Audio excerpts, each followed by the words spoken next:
Post-Hypnotic Press presents Riders of the Purple Sage by Zane Grey, narrated by Anne M. Richardson. Chapter 1. Lassiter. A sharp clip-clop of iron-shod hooves deadened and died away, and clouds of yellow dust drifted from under the cottonwoods out over the sage. Jane Withersteen gazed down the wide purple slope with dreamy and troubled eyes. A rider had just left her, and it was his message that held her thoughtful and almost sad, awaiting the churchmen who were coming to resent and attack her right to befriend a Gentile. She wondered if the unrest and strife that had lately come to the little village of Cottonwoods was to involve her.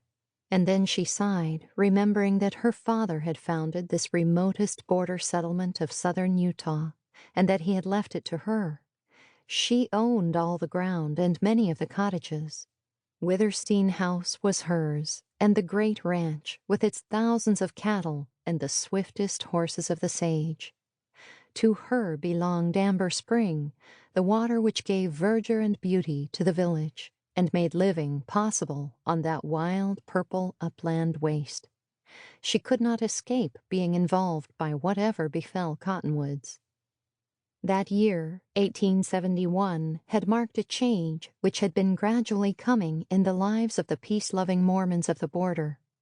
Glaze, Stonebridge, Sterling, villages to the north had risen against the invasion of Gentile settlers and the forays of rustlers. There had been opposition to the one, and fighting with the other. And now Cottonwoods had begun to wake and bestir itself, and grown hard. Jane prayed that the tranquility and sweetness of her life would not be permanently disrupted. She meant to do so much more for her people than she had done. She wanted the sleepy, quiet, pastoral days to last always. Trouble between the Mormons and the Gentiles of the community would make her unhappy. She was Mormon-born, and she was a friend to poor and unfortunate Gentiles. She wished only to go on doing good and being happy, and she thought of what that great ranch meant to her. She loved it all, the grove of cottonwoods, the old stone house, the amber-tinted water, and the droves of shaggy, dusty horses and mustangs, the sleek, clean-limbed, blooded racers, and the browsing herds of cattle, and the lean, sun-browned riders of the sage. While she waited there, she forgot the prospect of untoward change. The bray of a lazy burro broke the afternoon quiet, and it was comfortingly suggestive of the drowsy farmyard and the open corrals and the green alfalfa fields. Her clear sight intensified the purple sage slope as it rolled before her. Low swells of prairie-like ground sloped up to the west. Dark, lonely cedar trees, few and far between, stood out strikingly, and at long distances, ruins of red rocks. Farther on, up the gradual slope, rose a broken wall, a huge monument looming dark purple and stretching its solitary, mystic way, a wavering line that faded in the north.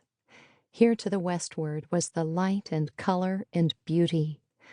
Northward the slope descended to a dim line of canyons, from which rose up an upflinging of the earth, not mountainous, but a vast heave of purple uplands with ribbed and fan-shaped walls, castle-crowned cliffs, and gray escarpments. Over it all crept the lengthening, waning afternoon shadows. The rapid beat of hooves recalled Jane Withersteen to the question at hand. A group of riders cantered up the lane, dismounted, and threw their bridles. They were 7 in number, and Tull, the leader, a tall, dark man, was an elder of Jane's church. "Did you get my message?" he asked curtly. "Yes," replied Jane. "I sent word I'd give that rider Venters half an hour to come down to the village. He didn't come." "He knows nothing of it," said Jane. "I didn't tell him. I've been waiting here for you." "Where is Venters?" "I left him in the courtyard." "Here, Jerry," called Tull, turning to his men. "Take the gang and fetch Venters out here if you have to rope him." The dust Sample complete. Ready to continue?